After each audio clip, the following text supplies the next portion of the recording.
for these things. Didn't used to be that way. Well, it's an honor and a privilege to be here again, but this evening in particular. And when Jeff asked me to do this, I had to give it some thought. I do teach Tennessee history and I teach the South, but I'm a little more familiar in some respects with the more recent past than I am the colonial past. But it's fun to dig into things you don't know much about sometimes.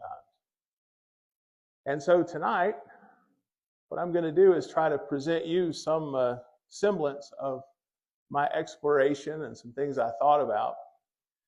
And it's hard to know how much people know going in.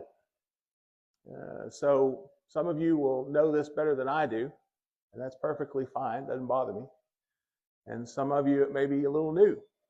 So either way we go, I hope you take something from it that has utility for you, something you hadn't thought about maybe, and that's the whole point.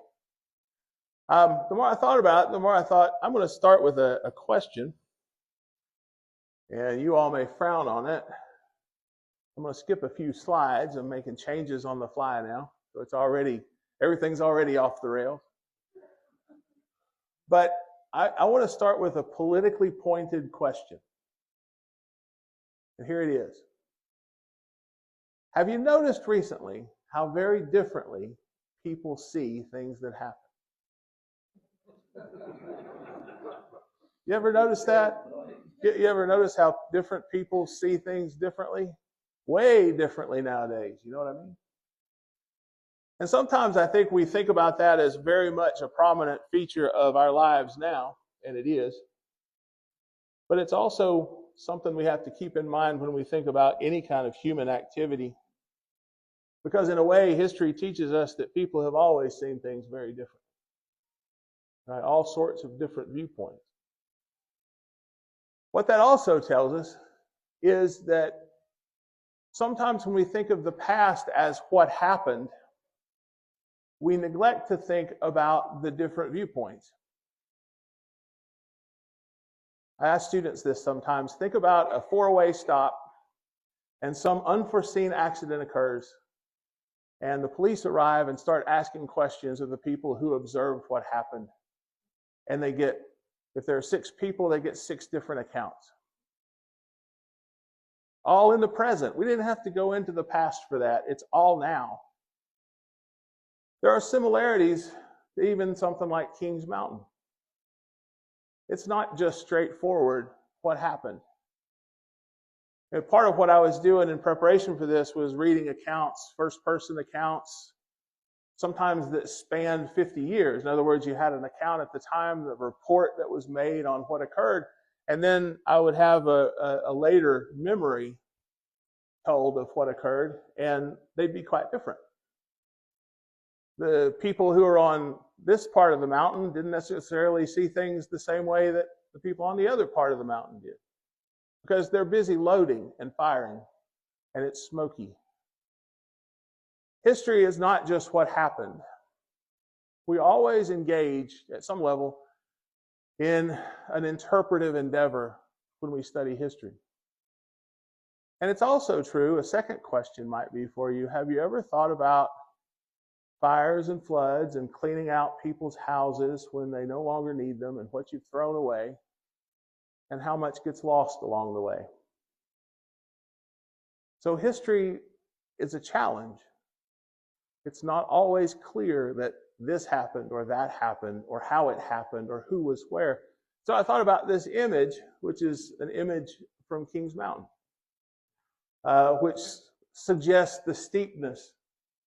And you have to kind of imagine yourself at the bottom of this rise with British troops on top. And I say British, but I don't actually mean British. I mean American colonials who are fighting for the British. And you've got to go up all around that mountain. So I want to start today, back up just a little. I want to focus on Kings Mountain for this talk, and I'll try to move a little quickly, so hang on. If you have questions, I'll get to those eventually. But Kings Mountain and the Battle of, that'll be our centerpiece. October the 7th, 1780. So think about the time of year, early October. The gentleman you see pictured here, or purported to be pictured, is Major Patrick Ferguson. And the fact I said purported means we don't have a particularly good image of Ferguson. There have been paintings done, but they were done much, much later. He's a British officer, 71st Foot. But he leads loyalists, Americans who are loyal to the crown, and militia, non-trained in the same way as the loyalist provincials, but also loyal to the crown, or at least willing to fight for the crown. And so the story goes that we're often told. This fellow Ferguson makes a threat. And you can see on the screen what he said. To the people who were living here, he said that they must desist, quote, from their opposition to British arms, or he would march over the mountains, hang their leaders, and lay their country to waste with fire and sword. So what do? You get a bunch of your friends together, and you ride across the mountains, and you look up this fella, Ferguson. I was actually watching No Time for Sergeants for some reason with my children yesterday, and that's an Andy Griffith one, and that's kind of an Andy Griffith way of telling that, isn't it? You round up your friends, and you go across the mountains, and you find this Ferguson fella. But that's kind of what they did. They went looking for Patrick Ferguson and his army of loyalists.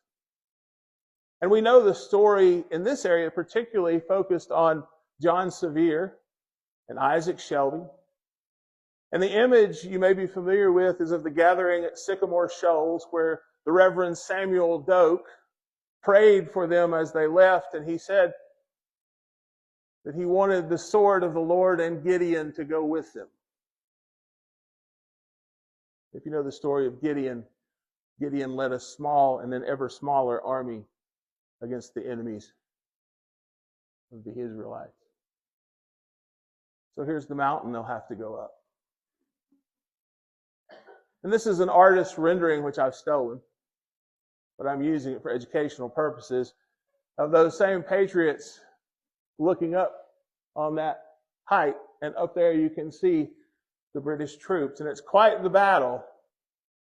The locals hiding behind trees and rocks for cover and firing long rifles, not muskets.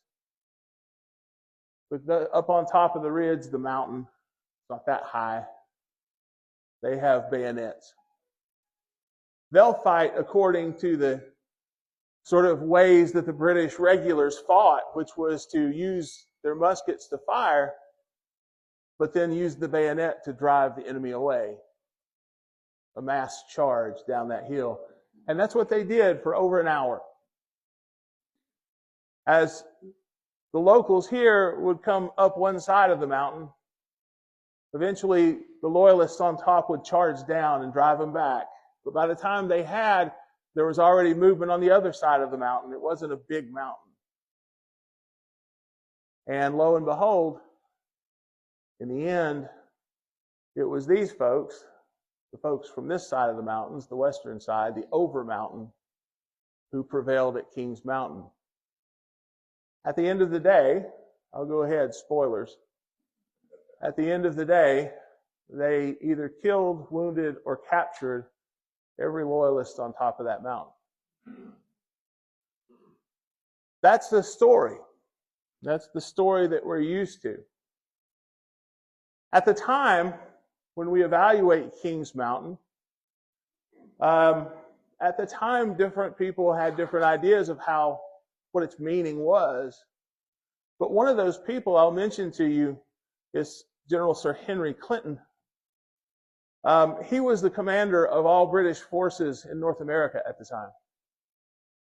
And he said this, he said, an event that was immediately productive of the worst consequences to the King's affairs in South Carolina, and Kings Mountain was unhappily the first link in a chain of evils that followed in regular succession until they at last are ended in the loss of America. So this is the man commanding in his later autobiographical work who's considering what's the meaning of Kings Mountain? And he says it's the first point in a line of points that ultimately led to our removal from North America. Writing much later, Thomas Jefferson in 1822, in answer to a letter, says, "I remember well the deep and grateful impression made on the mind of everyone by that memorable victory. It was the joyful annunciation of that turn of the tide," just like Lord of the Rings, "the turn of the tide of success which terminated the Revolutionary War with the seal of our independence." That's pretty significant. And it is. It's a significant moment. But part of what I want to do tonight is try and put that in context for you, that moment.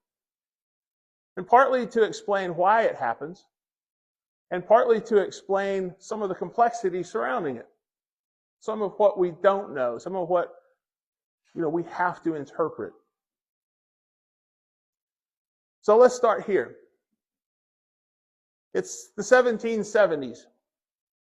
And basically, in what's now northeastern Tennessee and Washington County, Virginia, you have settlements, including around Abingdon, but you have the Watauga settlements on the Watauga River, the Carter's Valley settlement, which is out in Hawkins County to our west, north of Holston settlement over toward Bristol, and the Nolichucky settlement, which is more toward Unicoi County, Greene County, and south.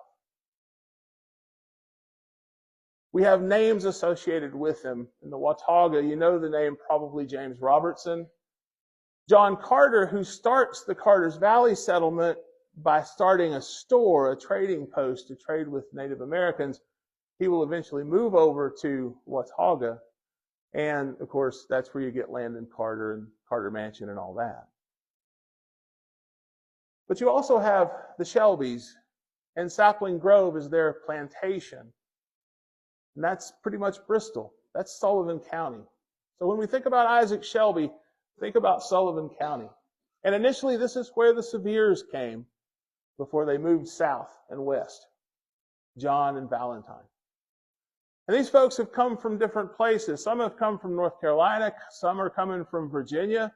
The Shelbys come from Maryland.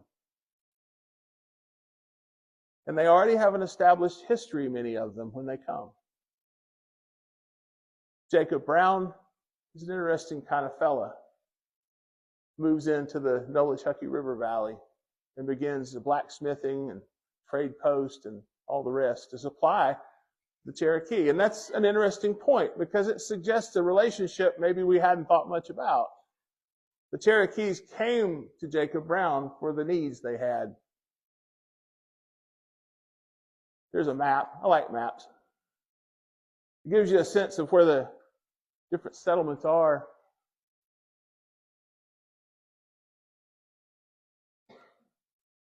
Yeah, there it is. So Bristol, the north of Holston, here's the South Fork. Here's Long Island, right here. Kingsport would be right here. Carter's Valley, this is Hawkins County. Here's the Watauga settlements, that's Elizabethton. And then down here, along the Nolichucky, Jacob Brown's place. Now, all that did was turn pink there. But the reason it turned pink is because the folks who are here initially, like in 1770 and so, turns out they think or seem to think they're in Virginia, but they're not. This line, which is drawn along the South Fork of the Holston, is the result of a survey following, and this will be on the digital AI-driven quiz later. But this line right here represents a survey called the Donaldson Survey, if you've ever heard of John Donaldson. Well, I won't go into detail on this because it's not for this talk. But the way it worked out with his survey, which was a little wonky, it actually hit the mouth of the wrong river on the Ohio. But nonetheless, this means that the north of Holston settlement here is included in territory that's under treaty between the Crown and the Cherokee. But that subsequently means that all this down here is not. So what do? Well, first of all, Alexander Cameron, who is an agent for the British with the Cherokee, asked them very politely to leave because they're on Cherokee land. And the folks who have settled here say, we don't think so. And they reach out to the Cherokee, and they will conclude what's called an Articles of Friendship, which essentially gets them a lease. In exchange for goods, they get to live on the land as lessees. But they're also going to form a government because they're outside of any recognized or authorized government. And that's the Watauga Association. And it's huge. They'll sign a compact, a government agreement of how they're going to govern themselves. In 1774, just a few years after these folks are settling here, and then by 72, they're working on the compact here, Lord Dunmore's War. There are a lot of people who are going to be at Kings Mountain who will have some history with this 1774 war. It's the governor of Virginia, and it's fought a lot in West Virginia, and one of the most important battles is the Battle of Point Pleasant, sometimes known as the Battle of the Kanawha. So I'm sure you can't guess at what river mouth on the Ohio that's fought, the Kanawha River. But it ends with a treaty with the Shawnee. And basically what they say is, yeah, okay, we're willing to give up our rights to claim portions of Kentucky. Now, that means that Kentucky's opened up because you've got agreements with the Cherokee, that's that Donaldson survey we talked about, that have opened up parts of Kentucky. And the Shawnee now have opened up parts of Kentucky. So where do we go? 1775, the next year, there's a company over here from North Carolina. And Judge Richard Henderson is one of the leaders of this company. It's known as the Transylvania Company.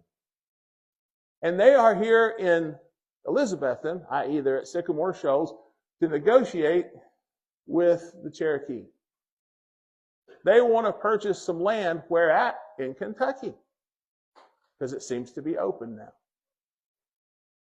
So who's here? Well, I gave it away. Here we go. The accommodationist, Attacullaculla, long-time well-known Cherokee leader. Aconostota, long-time well-known Cherokee leader, going back to days of old in the Anglo-Cherokee War of the 1750s and 60s. But they're accommodationists. They're willing to trade for land. They're willing to try and slow the pace, but still give a little. The younger generation, this is Dragging Canoe. You've heard of him, and that's Attacullaculla's boy. And the name's kind of telling because he got it by wanting to go on an expedition with the big fellas. And they said, you can't go. And he said, I can go. And they said, well, you drag the canoe and pull it along, and if you can do that, we might let you. And he was pulling that thing. So they named him Dragging Canoe. It suggests a certain tenacity, doesn't it? Well, he leads the younger Cherokee warriors. And basically what they're saying is, we don't see how accommodation gets us anything because eventually the ball of yarn that you're unwinding will run out. Eventually the snowball that's us will melt because we've seen it happen with so many other peoples. Dragging Canoe refuses to go along with this accommodation to the Transylvania Company. In fact, he says that Kentucky will be a dark and bloody ground. You've heard that before, I'm sure. The big green blob on the big green background is the Transylvania Purchase. That's a lot of acreage for those of you who are familiar with Kentucky. And now it's in the hands of a private company.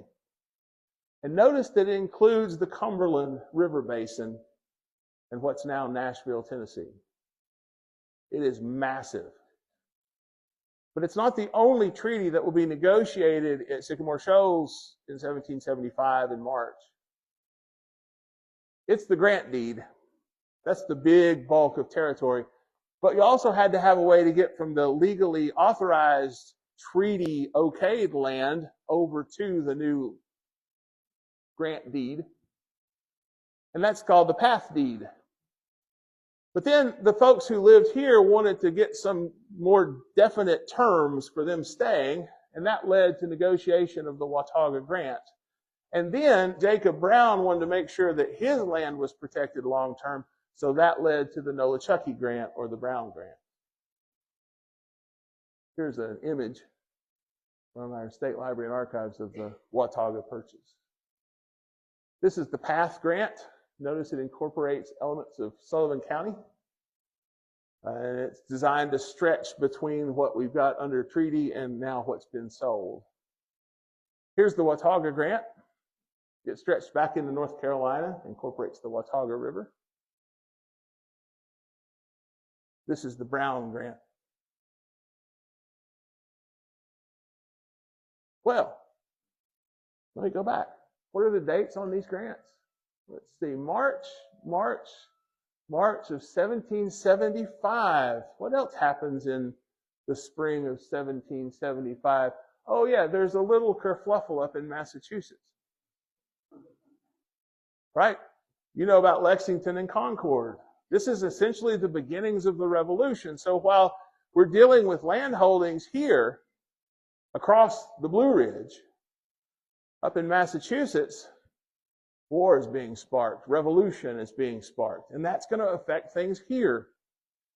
For instance, as early as 1775, the folks here create a committee of safety, which was very common for revolutionaries, and created the Washington District. This suggests that the leanings of those who were in charge enough to create the Washington District, well, their leanings lean toward the revolutionaries, toward the patriot cause. Now, I could give you some reasons for that, but I'll skip that. The fellow who led the Committee of Safety was a fellow named John Carter. You've heard about him.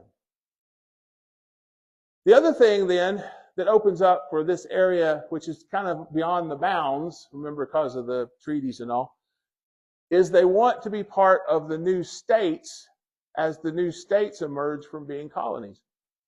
It's a way for them to become accepted and legalized and part of the larger burgeoning fledgling country. And so what do? Well, they first reach out to Virginia, and Virginia says, nah. So they reach out to North Carolina, and North Carolina says, sure.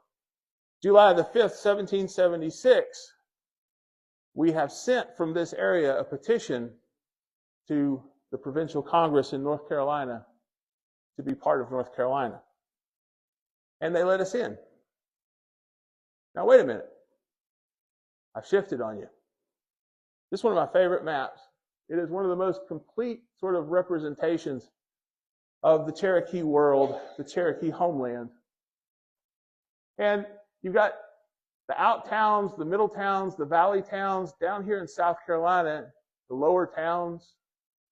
And then across the mountains in the Great Valley of Tennessee, you have the Overhill. That's sort of the Cherokee homeland by the 1700s. And they're still there. And here's the thing, they're angry. Remember Dragging Canoe? Part of the issue, of course, is the expansion of settlement. It's been the issue. And it's kept on and kept on. And the British Crown had sought to limit it and check it. And they had to continually make new treaties and new treaties. And the Cherokees are saying, we don't like that. And now these North Carolinians are rebelling. And the Cherokees think about it and they say, let's ask Alexander Cameron and John Stewart, the Indian agents from the British, whether or not they're willing to back us if we try to drive these folks off our land. And lo and behold, the British say, well, they tend to lean toward the patriot side. I'm going to use the term patriot. They lean toward the patriot side. My goodness, let's back the Cherokees. Actually, it didn't. Actually, oddly enough, you know what they did? They said, hold on a minute, take it easy here. They asked the Cherokees to be patient.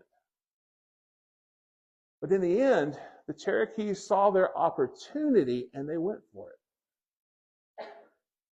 It was their chance with the revolution to drive away the settlers in this area. the Euro-American settlers. And so we have a series of raids in the summer of 1776. And you all know all about this. 3 major prongs. Dragging canoe will lead one up the Holston.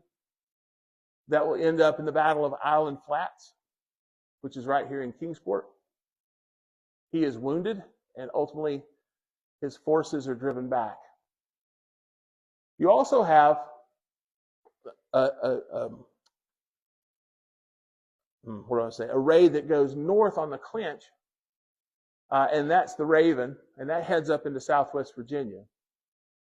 And then you have a third prong that heads sort of up the Nolichucky and Limestone Creek toward Elizabethton and Sycamore Shoals. And it's not great, but those arrows represent those prongs. In the end, the Cherokee effort to dislodge the settlers fails. But we're not done. That's Fort Caswell or Fort Watauga, the reconstruction over at Sycamore Shoals. And when it's all said and done, now the settlers here, along with militia, revolutionary militia from Virginia, North Carolina, are going to go off on reprisals against the Cherokee. I'm telling you this because I kind of want you to understand what it meant to live on this side of the mountains. In 1776, 1777, you are aware of what's happening in the world around you. We are not cut off. There is consistent correspondence between people in this area and Virginia, the government of Virginia, North Carolina, and we know what's happening in Massachusetts. The next thing you need to know is that it's pretty dicey because there is this tension with Native Americans who live just to our south and do not want people here to be here, Euro-Americans to be here. The first expedition is launched out of Georgia. It's led against, among other things, the lower towns, and that's in July of 76. And then there's a combined North Carolina, South Carolina expedition. Andrew Williamson, who's from down at 96 in South Carolina, you might have seen the sign as you're headed toward Columbia. And then Griffith Rutherford from Rowan County, North Carolina. A little bit off on their timing. They couldn't quite get it together, but they all managed to hit the Cherokee towns, including, I've got it here. Well, that's a squiggly mark on a map. But basically, this is Rutherford, the dark arrows. And South Carolinians here. That's like the Nantahala Gorge. This is over toward Franklin, North Carolina. This Murphy down here. They're going through the middle towns and the valley towns with a vengeance. And in the Overhill, William Christian, a Virginia militia leader, will be allowed away from his responsibilities to lead people from this area down to the Overhill towns. And it's all about reprisal. It's about trying to stop the violence that had occurred here. But when it's all said and done, there'll be over 50 Cherokee towns basically destroyed. And you start thinking about the timing on this. Let me go back. What time is it by the time that Griffith Rutherford is finished with his expedition? It's October. Planning's done. You've harvested. And the Cherokee were very reliant on corn. So what does the town destroyed mean? It means that with winter coming, you don't have food, you don't have shelter, and you have death. It's a tough world. The Cherokee say enough. They end up signing a treaty basically ending the conflict, or trying to.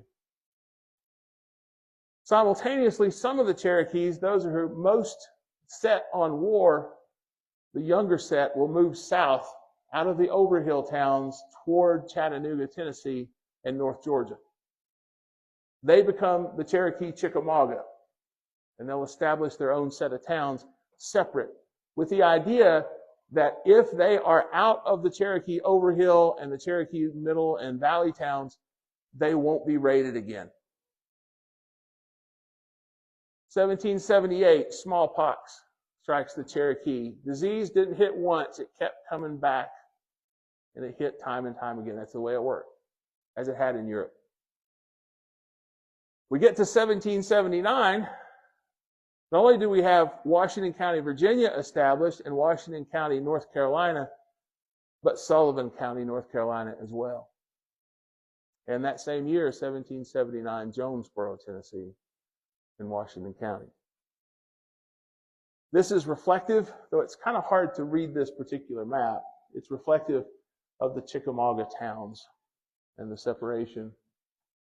Here you have basically Overhill, but as you drop down toward Chattanooga here, you get into the Chickamauga towns. And then later, they'll drop to what they call the lower towns, which is in Georgia. All right. Well, 1779, I've mentioned the year, but there's one more raid to be had. And it's not Isaac, but Evan Shelby who leads it. Again, out of Bristol. And this is a letter to Patrick Henry, to the governor of Virginia, explaining what was done. There's communication. It's organized. But basically what he says is, since my last letter, which I had the honor to address to Your Excellency, some of the chiefs, the leaders of the peaceable town of the Cherokee Nation, came into Fort P. Henry. Any idea where that might be? Came into Fort Patrick Henry, where they discovered some talks, which I herewith send to you. And basically what he says is, they want peace. They're done. He suggests even the Chickamauga are done. He says in that second paragraph, I'm informed that the chiefs of the Chickamauga towns have since my departure from that place discharged all the traders and whites from among them who came up from Mobile, who were instigating their violence. Now, Chickamauga are not done. They won't be done until the 1790s. They've got a ways to run yet. But the reason he thinks maybe they're willing to sort of be peaceable is because Shelby had just finished leading a raid into the new Chickamauga towns. Same as we'd seen before. Now back to the Revolution. 1778, 1779 are really important years for this area. Because in 1777, Patriot forces managed to defeat a British army, an army largely made up of regular soldiers, trained soldiers, at Saratoga. It's a really long battle because it's a series of fights. John Burgoyne has come down Lake Champlain, and the big plan is 3 different armies are going to meet up near Saratoga. And they're going to cut New England off from the rest of the colonies. Well, 2 armies don't show up. Burgoyne is left to fight it out, and he loses. By the way, this is where a good friend of ours, Benedict Arnold, makes a name for himself. He basically, I kid you not, he basically brings the win home. Saratoga depended on Benedict Arnold and his bravery. He is wounded horribly. The man who gets the credit, though, is General Horatio Gates, and he's happy to take it. And the result of Saratoga, and this is what's really important, is a treaty of alliance is secured with France in 1778. And now we have access to credit and guns and soldiers and a navy. It also means a change in the leadership of the British military in North America. General Hale is sort of let go. Things hadn't gone terribly well. And now Sir Henry Clinton, General Sir Henry Clinton, becomes the commander, 1778. Clinton decides that the best idea, since nothing else has worked, I mean, what do you got? You got Philadelphia, Washington, New York, Boston. You've taken all the big city tours, and you haven't yet really figured out what this revolution is going to take to end it. He says, let's go south. It's warm down there. And we believe we have a lot of friends. And so the first place they head, notice in 1778, is Savannah, because Savannah's a nice town. But Savannah falls to the British. Efforts to relieve it don't work. And then they turn their sights, because I guess they like Savannah less than Charleston, to Charleston. And they take Charleston. And it is a huge defeat for the American forces. It's a huge defeat because the Continental Army is there, about 5,000 strong, led by Benjamin Lincoln, and they surrender. They walk out of Charleston. Largely because the people of Charleston don't want to see the city destroyed. Clinton's looking pretty good. This is an artist's rendering of the siege of Charleston. It's not accurate, but it invokes the spirit. Digging trenches along the peninsula. This is Benjamin Lincoln. Seemed to be a really fine fellow. Not a bad general inherently. He kind of got sold out, but it was embarrassing. And moreover, with the Continental Army gone from the South, you had to do something you didn't want to do, which is figure out how to build a new army for the South. Clinton decides that he's done his part. He's going to turn this whole mess over to Charles, the Earl of Cornwallis. This is him pictured here.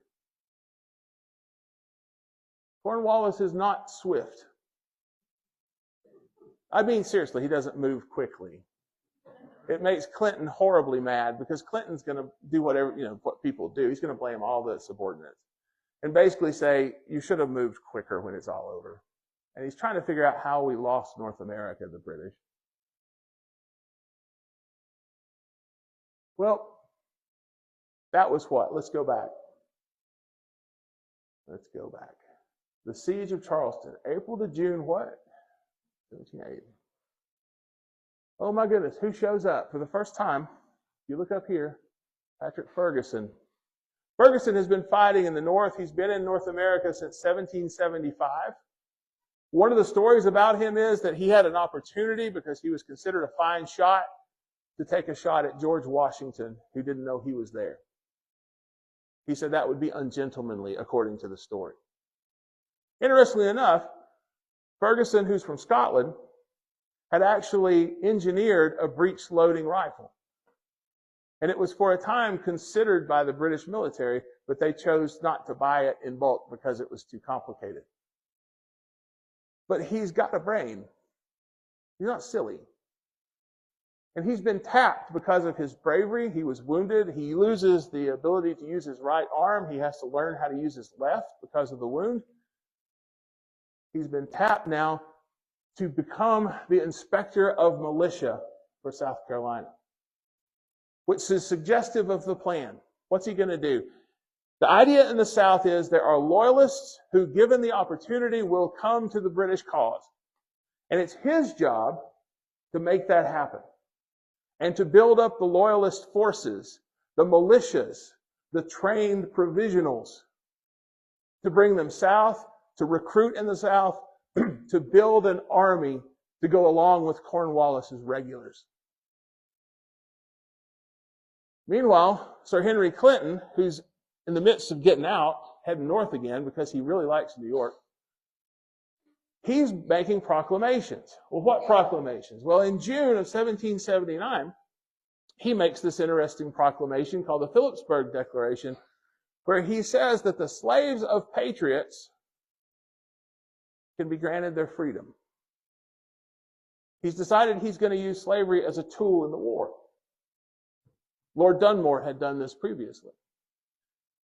You can imagine this might make people who own slaves upset, especially patriots. Next, he sends out a proclamation, June the 3rd, which is a little less important perhaps in some ways, but it actually has an impact for us. He sends out a proclamation where he says that if you've been paroled, you can return to good standing as a citizen of the crown, subject of the crown. But whereas under the old policy, if you did that, you could then remain neutral. There's an expectation, and you can see it in the language here, that His Majesty's faithful subjects, see here, His Majesty's faithful subjects, to be aiding their endeavors in order that a measure so conducive to their happiness and the welfare and prosperity of the province may be the more speedily and easily attained. What he's saying there is, we're going to now ask that you actively help the crown. You could sit it out before. Now you've got to actively participate. A lot of loyalists who had been paroled and weren't interested in getting back into this whole affair, they went over to the Patriot side at this point. It wasn't a real good move, perhaps. And then you've got Patriots. They're not interested in getting a parole now. They're not interested if they were thinking about it. So in a way, he's really hurting the cause, but it's also part of the British strategy, and it's very carrot and stick. Join us, and it'll all be good. In fact, and this is true, Clinton says this, and Ferguson said this at one time. He said, the Crown has agreed you won't have to pay taxes without representation. Come back. We love you. We're all brothers under the Crown. But if you don't come back, you might as well expect to face the wrath of the British. So it's that carrot and stick approach. And this is one of those proclamations. May 29th, 1780, north of Camden, South Carolina, north of Charleston, a place called the Waxhaws. You might have heard of it. It's actually where Andrew Jackson's family settles. And in May of 1780, a contingent of militia, part from North Carolina and part from western North Carolina, one under Richard Caswell and one under Abraham Buford, they will be making their way to Charleston, and guess what happens? They hear news that Charleston's already surrendered. No point in going down there now, so they turn around. They split up, and Buford's contingent of militia gets caught by dragoons under Lieutenant Colonel Banastre Tarleton. Dragoons are horse soldiers. They're heavy horse soldiers. What follows comes to be known as Buford's Massacre, or the Battle of the Waxhaws. And if you see the numbers on the screen, you already know anytime 316 of 420 end up killed, wounded, or captured, it's not been a good day. The reason it's called a massacre is because the killing continued after these militia had surrendered. They were trying to surrender, and the killing kept on. The violence that we see among militia and in the back country, which is western North Carolina and such, is the violence of civil war oftentimes. It's neighbor on neighbor. What we often saw in East Tennessee during the 1860s. It's guerrillas. It's people foraging and taking advantage when there's no protection or safety. It's people looking for retribution for acts. There are incidences of brothers killing brothers in these melees. It's difficult violence to perceive, and it's bloody, and it's just graphic. After it's done, Tarleton says, hey, I tried to stop it, but early in the battle, my horse fell, shot. And I could not convince the men to stop. Oh, by the way, a young Andrew Jackson helped tend to the wounded following the Waxhaws Massacre. And he would lose 2 brothers in the Revolution and his mother. Difficult upbringing. This is Tarleton. He would go on to serve in Parliament. Notice the green jacket and the hat of the dragoon. Very stylish. Summer of 1780. Without a major sort of American army in the field, the folks over on this side of the mountains push into western North Carolina to help hold the line against the British. As I said earlier, they are not cut off. Granted, it's difficult terrain. It's not easy to get across the mountains, but they know what's happening. Charles Robertson, you think James Robertson over in the Watauga, he will lead approximately 200 militia into North Carolina. Isaac Shelby from Sapling Grove will also lead about 200. And they will operate down in the upcountry of South Carolina in the summer of 1780. They'll participate in the Battle of Thickety Fort, the Battle of Cedar Springs, which didn't go terribly well. They ended up sort of half winning, but then they kind of rode away. And then the Battle of Musgrove Mill, August the 19th, 1780. That's a huge battle and a huge win. It's down kind of, I think, Greer, South Carolina, towards Spartanburg and Greenville and all that. South and west of Charlotte. Well, you had a combination of forces, Georgians, South Carolinians, and then, of course, the Overmountain militia. They're combining. And that shows that they're coordinating. And that shows the linkage that already exists in 1780 before Kings Mountain. It's the militia that are doing a lot of the fighting. And it's going to become more important because notice the date, August the 19th, 1780 for Musgrove Mill. August 16th, 1780, a battle took place at Camden, South Carolina. This is Cornwallis's main force moving north now into the Carolinas from Charleston. And he is met by an army of Continentals in the Southern Department led by Horatio Gates, the victor at Saratoga. The battle goes horribly wrong for the Continentals. I won't go into details. You probably know the story. But it took militia time to load oftentimes. Why? Anybody? What are they firing?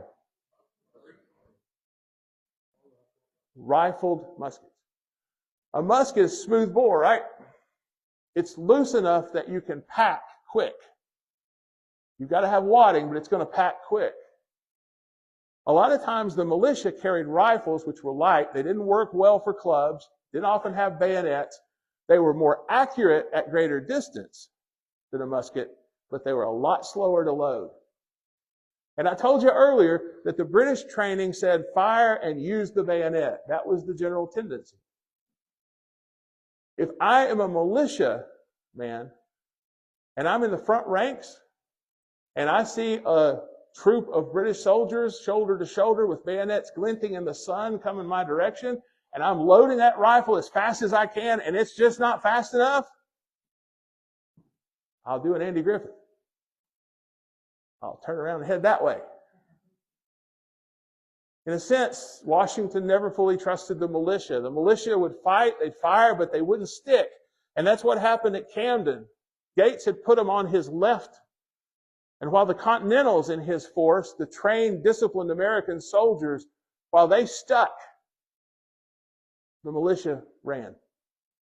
And that left his entire remaining army of Continentals now facing a much larger force, and they were compromised.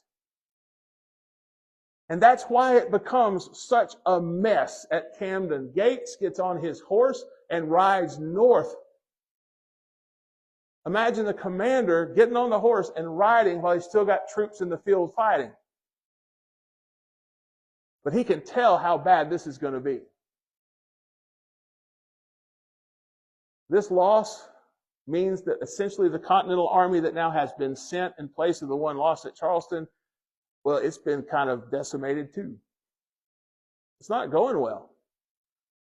And so now a lot of the responsibility is going to rely on this militia that can fight, maybe their own way. That militia at Camden was really green, and they were from sort of middle, the Piedmont and eastern North Carolina. They didn't have experience fighting in quite the same way that the folks from the Over the Mountain area had. This is an artist's rendering. This is a Delaware Continental unit beginning to lose cohesion because they face not only infantry, but if you can see in the background, they face dragoons, they face cavalry.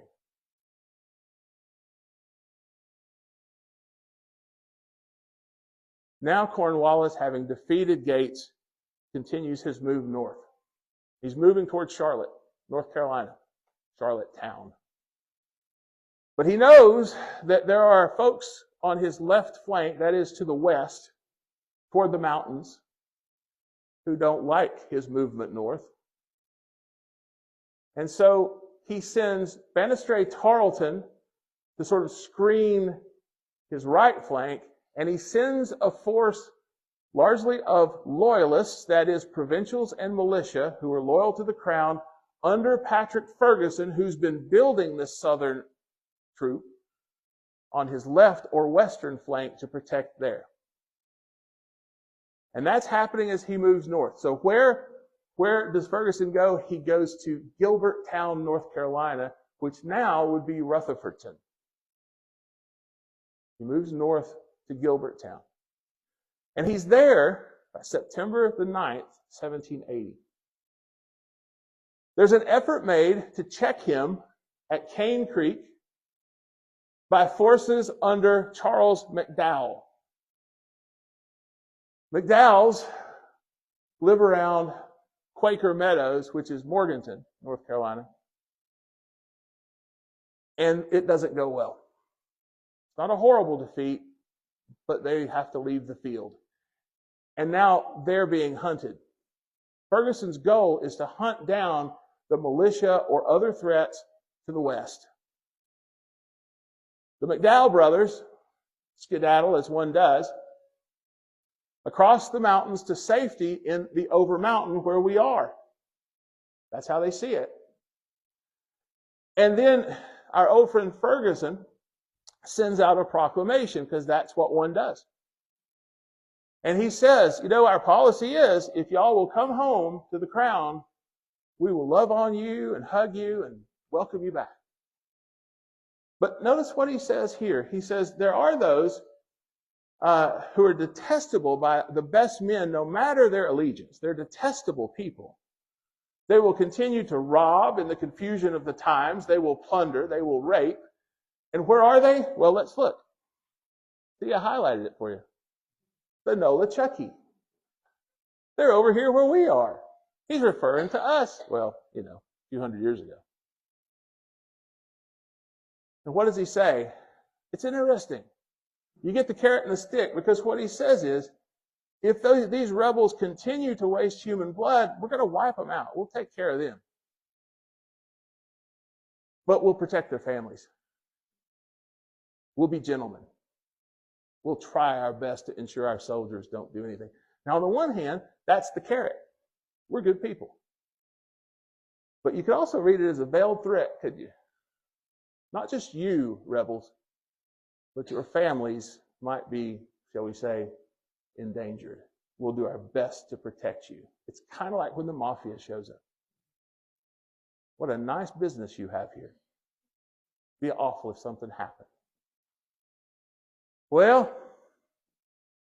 he gets a prisoner from that Cane Creek business, and he sends him across to a fellow named Isaac Shelby to deliver a message, so the story goes, that he will lay waste this area with fire and sword if they don't come back to the crown. And what I said happened really does happen. But it's not as if that's the first time these folks have encountered each other. That's my point here. Remember that the patriots from over the mountains here have been fighting over in western North Carolina and in South Carolina. They have been fighting the British. They know the score. They don't need Patrick Ferguson to send a little note or message with a runner, a freed captive, so they'll understand what they face. What they do know is that he is moving north, and somebody's got to stop him. Somebody's got to check the movement of the British Army. And I would argue that one way to think about this is not a decision made out of fear, but a decision made by people who see something that needed to be done. And right or wrong, they did it. And what they did was to spread the message. Remember, they already had, going back to Quaker Meadows, they had the McDowells over here. They knew what they faced in the Carolinas. They'd been there. And so they send a messenger up to William Campbell, a Virginia commander who's been using militia to protect the lead works in Southwest Virginia. And he says, yeah, I'll come. And they join up down at Sycamore Shoals on the Watauga from Washington County. And they'll make their way, and I'll give you the short version. But they're going hunting. They're going to find Ferguson. That's their aim. And they're putting together militia. And I've got to spend a few days here near the Battle of Cane Creek, a little bit south. But they're going to be fed by the McDowells. They've not been eating much. They're riding light. You know the story probably. They couldn't take a bunch of wagons. The roads, Bright's Trace and others weren't great for that. Mostly on horseback, traveling light. Speed is of the essence. It's here, and I'll go back through this in a more dramatic way, but you'll see them moving south toward Gilberttown. This is Rutherford to North Carolina. Because that's where, supposedly, that's where Ferguson had gotten. That's where he'd established a base. And from that's where the petition had come. Meanwhile, Ferguson knows they're coming. Why does he know they're coming? Well, the story goes that at least 2 members of the Overmountain group had sort of disappeared, probably around Yellow Mountain Gap, and had run off to talk with Ferguson and let him know that people were coming for him. So if that's the case, a little bit of the surprise is gone. It's not going to be a happy party. All right. So let me see if I can use this map. I don't know if I can or not, but just to give you a sort of sense of what happens on the trip. And try to stay with me. There was no way I could get this on the slides. September 24th, 400 Virginia militiamen under Colonel William Campbell muster at the Abingdon muster grounds. The following day, September the 25th, Virginians joined forces with about 480 men led by Isaac Shelby and John Sevier. Could be more, could be less. The numbers are really squishy. And they meet up at Sycamore Shoals. September 26th, this force begins its trek across the mountains into western North Carolina. They stop at the Shelving Rock, which is a fairly extensive rock overhang near Roan Mountain, to protect their powder and to rest. On September the 27th, we started on the 24th. September the 27th, the men crossed the Blue Ridge Mountains at Yellow Mountain Gap. There's snow on the mountains. It's October, almost. This is where the 2 men leave them. September 29th, the Army splits. Gillespie Gap, they're headed toward Quaker Meadows and Morganton, North Carolina. September 30th, Quaker Meadows. And there they're joined by 350 or more or less North Carolinians, militiamen under Colonel Benjamin Cleveland from Wilkes County. You're familiar with Wilkesboro. And Major Joseph Winston. These are North Carolinians coming to join. In October, the 1st through the 3rd, they're at Cane Creek, the old battleground, and it's here they decide that Charles McDowell is not the man to lead them. He fought that battle. And they choose instead William Campbell from Virginia. October the 4th, the Patriots arrive at Gilberttown, expecting potentially to find Ferguson, but thinking too that he might be gone, and he is. He's already started moving, and where do you think he's headed? If he's heard they're coming, he's headed back toward the main force, which is focused around Charlottesville. That's where he's headed. October the 5th, they reach Alexander's Ford on the Green River, where they receive intelligence that Ferguson is indeed headed to Charlottesville. Yeah, not Charlottesville, Charlotte, I'm sorry. I can't read and talk. And I definitely can't read, talk, and drive, so I try not to. Yep. October the 6th, the Patriots reached the Cowpens, where another battle will take place a little later, 1781, now a national battlefield. And it's here that they meet up with South Carolinians and Georgians and an assorted crew. And it's also here at the Cowpens, not too far from Kings Mountain, that they decide only the fastest and only the best marksmen are going to go from here on. The reason is because if you look at this map, here's Kings Mountain in South Carolina. Here's the Cowpens. They're not that many miles away, but they do have a fear that Ferguson may get back to Charlotte, North Carolina, and the main British force before they can catch him. So they've been riding hard, and that's why I wanted to read those dates out. And again, the numbers, I can't hold to the numbers, so don't yell at me later. But think about it this way, 330 miles in 13 days. They were moving. They were in a hurry. And after Cowpens, they were in a big hurry. Well, they show up, and Ferguson has, on top of Kings Mountain, about 100 to 150 provincials. These are trained, disciplined Americans who fight for the crown.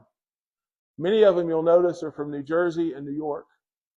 But he also has a substantial number of militia drawn from North Carolina and South Carolina. And that's what he's been building.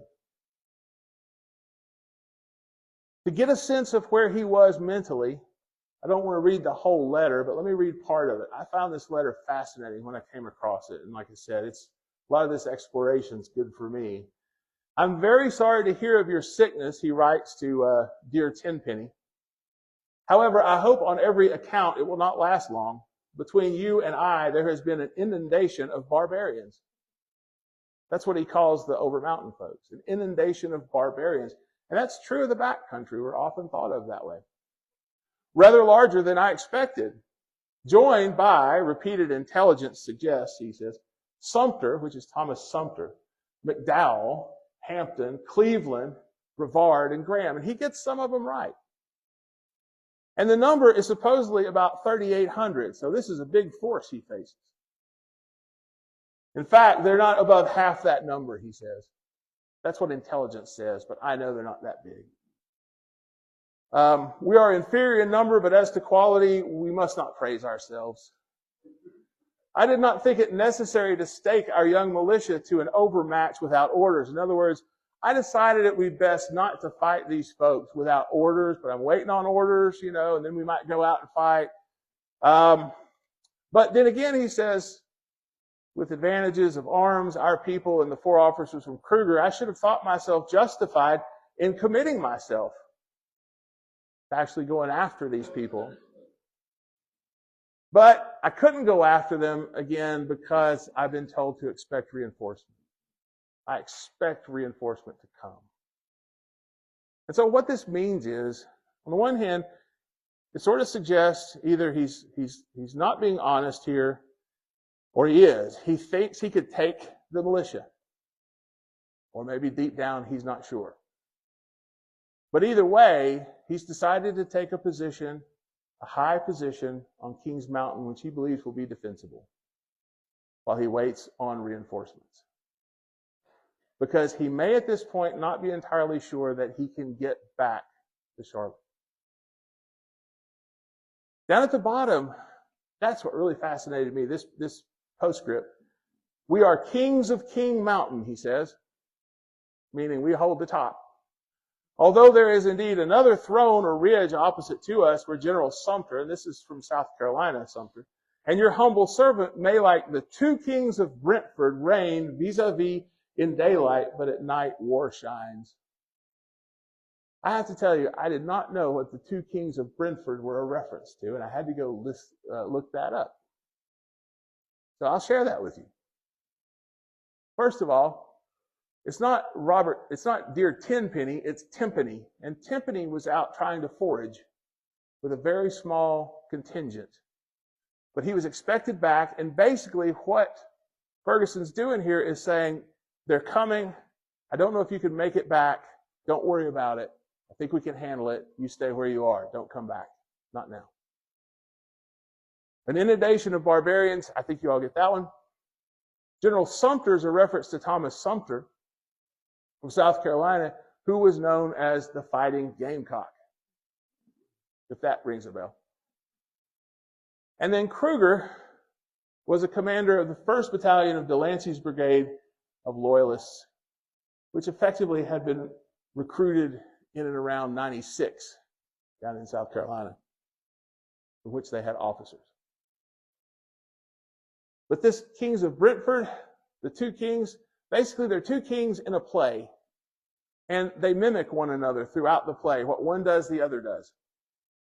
And in a sense, Ferguson here seems to be thinking about his movements from Gilberttown and how his track has been hounded by these barbarians who are inundating the place and following him towards Charlotte. And now it seems they're close, because he says he thinks they may be on the other hill. He doesn't know exactly where they are, but they've been following close, the same pattern, like the two kings of Brentford. And it turned out that the play, which was actually from 1672, the rehearsal by George VA, had been playing at a Drury Lane theater when Ferguson was last in London. He's making a cultural reference. And if we go back really quickly, I won't go back much, look at the date. It's October the 6th. What date was the battle? October the 7th. He thinks it might be any time, even at night. He doesn't know. So he sits on top of the hill, the king of Brentford, waiting the other king to show. And they do. That speedy bunch that left Cowpens will show at 3 o'clock on October the 7th in the afternoon. They will have ridden all day to get there. They're tired. They've been going for almost 2 weeks now. And they've been on short ration, except for a few occasions. Yeah, I did this for you. It's just a little bit of a chart, a table to break down some of it, but to give you a sense of where they're coming from. They're coming from Virginia, these patriots. They're coming from North Carolina and what's now Tennessee. They're coming from the Piedmont. They're coming from the foothills of North Carolina. They're coming from South Carolina. They're coming from Georgia. It is about here, but it's also about here is connected. How here is connected. It's not just John Sevier and Isaac Shelby and William Campbell. They're integral. But it's about a combination of forces that takes place across the Carolinas. It's not easy to see on this map, and I borrowed this, and I hope they don't mind, from the American Battlefield Trust. They do really nice maps. But if you look at this, the mountain itself is not that high. Really not by our standards, or the Rockies or the Himalayas. But if you look here, it's kind of flat on top. Not flat really, but a little bit flat on top. And there are heights here and sort of heights here. And the camp that they built, i.e. the Loyalists under Ferguson, is right here. There are discrepancies about who was where among the Patriots. And I'm not going to try and resolve that in this talk. That's beyond my pale. But you'll notice in this modeling, Sevier and Shelby are here. Campbell, that's William Campbell, is here. McDowell, Winston, Hambright, Chronicle, Lacey and Hawthorne, Cleveland, that's Benjamin Cleveland, Williams, Candler, so some of the Georgians, South Carolinians. And what they've effectively done is now surround the mountain. And that's why in those early pictures, what I showed you were these militia doing something that was not standing in the middle of an open field looking for bayonets. They were behind rocks, and they were behind trees, and they were making their way up the side of a mountain using their rifles to pick off loyalists. And a lot of loyalists died, and some of the accounts suggest a lot were wounded in the head. they would be driven back. And they'd go back up again. And losing people all along the way, but they kept at it. Chronicle, well, he dies. There were deaths on the Patriot side.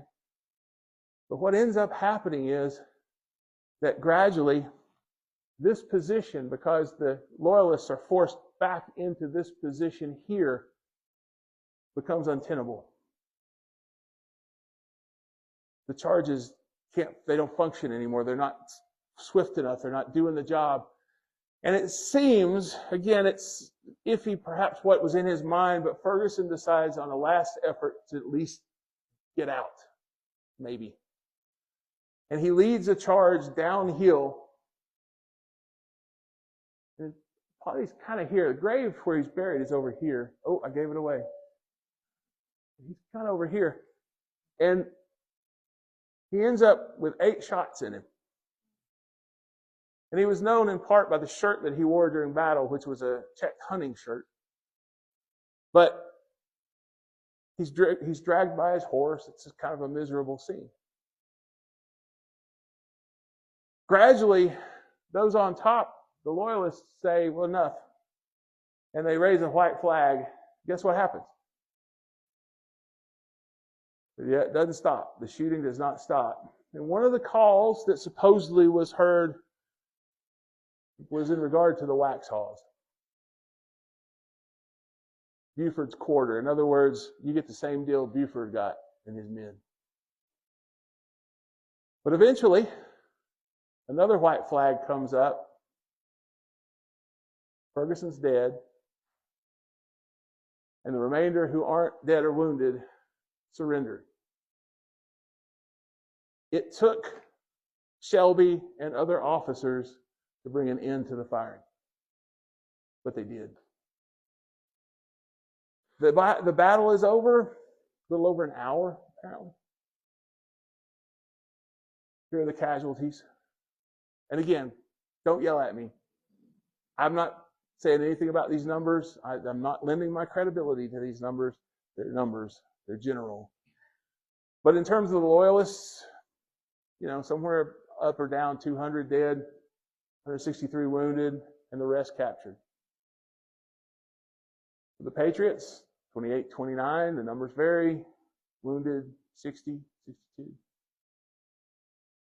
They started out, the Patriots did, from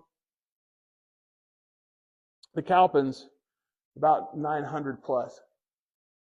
Estimates, the Loyalists, maybe 1,000, 1,100, maybe more.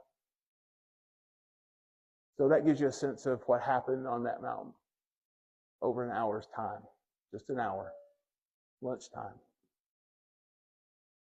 When we think of the aftermath, you have to think of the night that followed, because they didn't get there till 3 o'clock. And so that night, the captives and the captors slept on top of the mountain among the wounded and the dead and the cries and the smells. They'd later try to bury some of those who were wounded in shallow graves.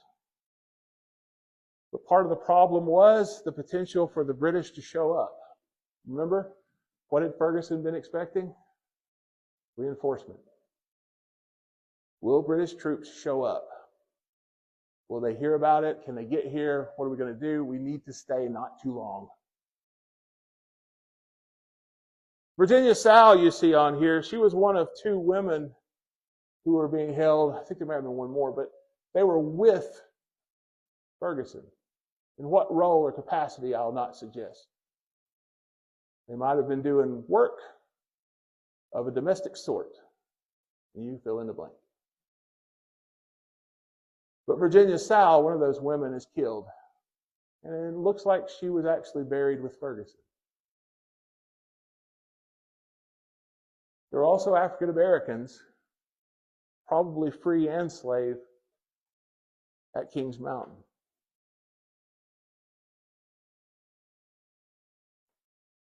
They decide to head out. It's hard to move fast with the number of prisoners they have, which remember is nearing 700. They move back toward Gilberttown. And on October the 14th, they hold drumhead trials. Remember the bad blood and the violence and all that had happened over in the back country of the Carolinas? After the trials, some 32 stand convicted, and then they begin the hangings. According to the reports, 9 loyalists are hanged, executed. That too is part of the story. Another part of the story, the hangings were stopped. Why were they stopped? Well, it's interesting. Remember we talked about brothers and fathers and all? There was pleading for clemency. There were locals, including women, pleading. And they'd gone into the night, and it had been a long day. And there was also talk that maybe Tarleton was approaching. But it looks like it might have been Isaac Shelby who stepped in. There were instances where others stepped in to get clemency for individuals who were charged. But after 9 hangings, the execution stopped. Another interesting part of the story is those prisoners, when they were finally delivered to Bethabara, which is Winston-Salem, North Carolina. Again, we don't have exact numbers, but it might have been as few as 130 or 60. Where'd they go? How possibly did they get away? See, part of the problem here is food. When they stopped at the bigger staff farm and where those executions took place, part of what they found was sweet potatoes, and man, it was a feast.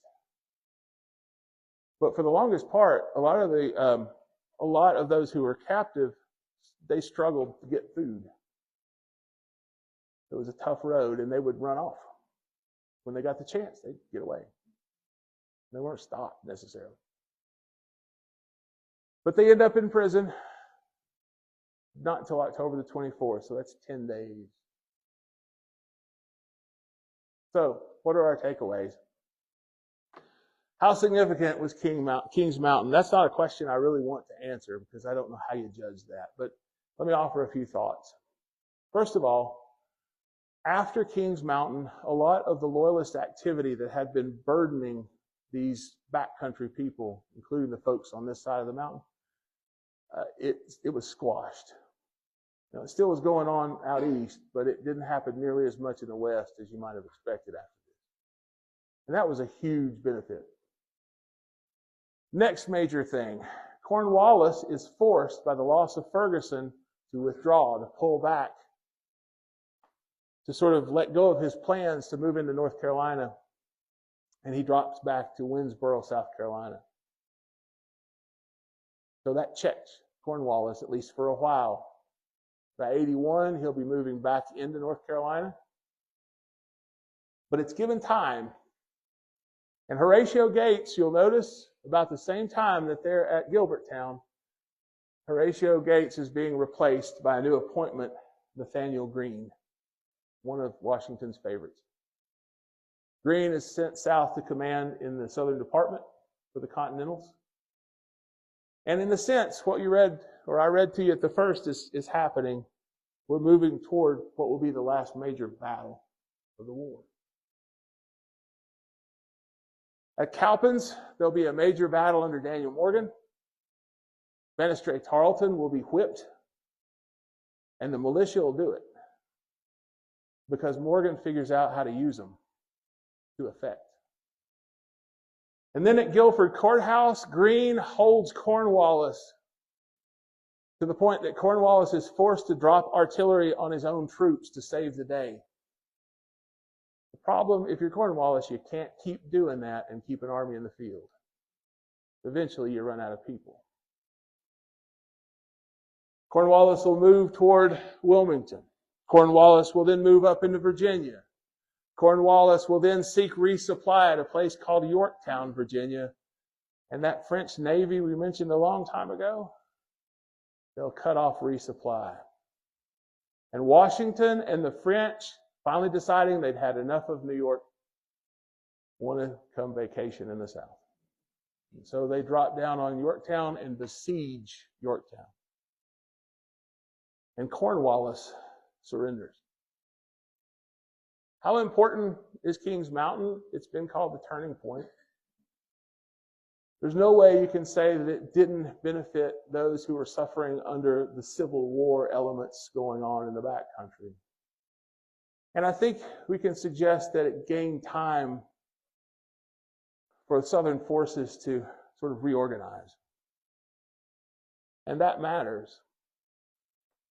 But if you ask me what actually happened, I'm going to tell you that's a little more tricky. I've read so many accounts of the battle from all different sides. And in the 1820s, a feud broke out between the descendants of William Campbell and Isaac Shelby over what had happened at Kings Mountain. So, I'll leave it there. Thank you all very much.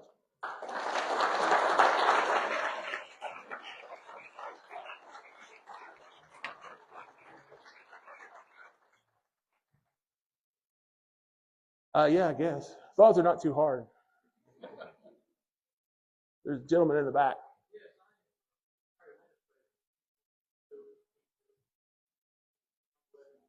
Mm-hmm. Excellent.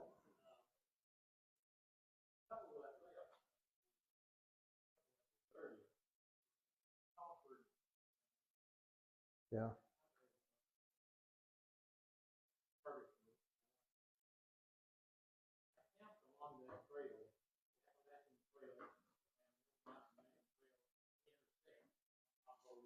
Yeah.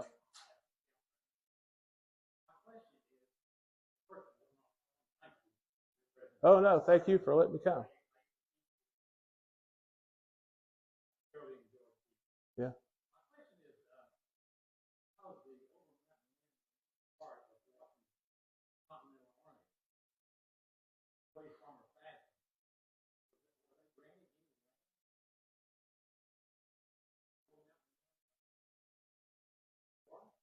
The first response to that, interestingly enough, it's iffy because there were times like William Christian, he was actually in the Continental Forces for a while, and then he was out of the Continental Forces in part to lead the raid in 76, 77.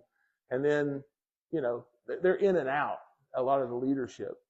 I don't know enough to know. Someone else may know about the land and what grants are made, but I assume that service in any official capacity would get you through the warrant system in North Carolina. Is that what you all understand? I'm sorry, I don't know. I understand the system basically, and we can talk about Tennessee land, but I'm not 100% sure on that. Yeah. I don't think any of them received anything for service Specific to, yeah, go ahead. Like you said, many of them were in other battles and received grants, things years later for their battles. And some of them, even after that, fought in some of the other battles, gave them some land opportunities. Absolutely, yeah. Well, like William Campbell, for instance, served in official capacity, and in fact, he dies, I think, in 1781, where he's leaving Yorktown before it's all finished. But it's a really good point, partly because so many of the accounts of what happened at Kings Mountain are actually accounts in pension files. So there are records where people said, this is what I did, this is what I witnessed, this is what I saw. So it may not be land under the system of official serving, but pensions were apparently available. Yeah. Yes, ma'am.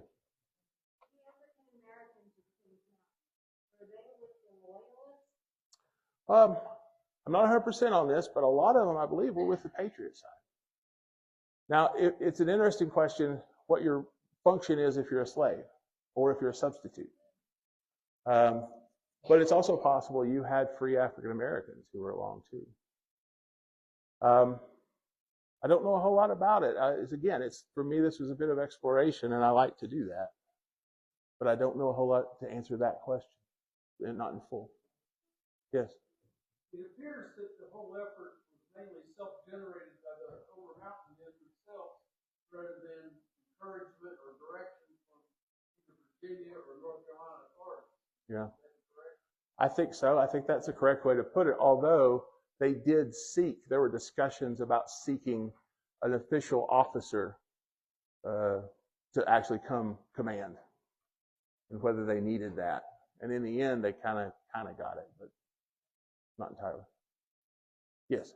From the standpoint of the Overmountain Victory Trail Association, which I'm president of, what we look at when we tell the story is the main reason, or quite a few reasons why they picked Campbell, but two of the main reasons they finally made the decision was, first, Campbell was the only officer that was not from North Carolina. Yes. Second was he had the most men there. Yes. He had 400 men versus what Shelby and Spear had. Right. But also, Spear had some background in his history that was questionable, and if the governor didn't like something, he was afraid it would fall back on him. Yeah. That's what we understand. Yeah. And Shelby was, as I recall, he was not senior. And he didn't feel senior enough to go for it. And they didn't want Charles McDowell. They said that's out. Right. Yeah. So yeah, that's my understanding too. All right, let's give our thanks to Thank you all.